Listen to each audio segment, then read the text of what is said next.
মোদী সরকার আবারও এলপিজি সিলিন্ডারের দাম বাড়িয়েছে, আর এই ব্যাপারে তৃণমূল কংগ্রেসের তীব্র প্রতিবাদ।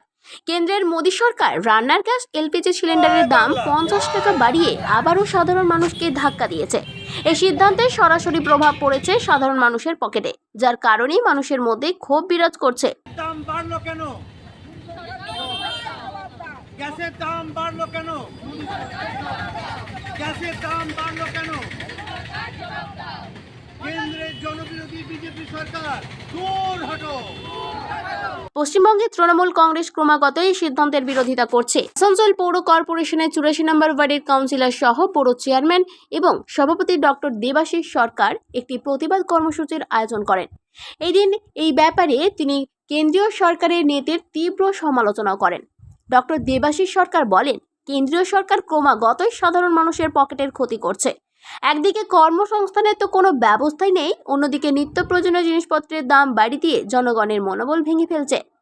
তিনি অবিলম্বে এলপিজি সিলিন্ডারের বর্ধিত দাম প্রত্যাহারের জন্য সরকারের কাছে দাবি জানান এবং সরকার যদি পদক্ষেপ না নেয় তাহলে আরও বৃহত্তর আন্দোলন শুরু করা হবে বলে হুঁশিয়ারিও দেন।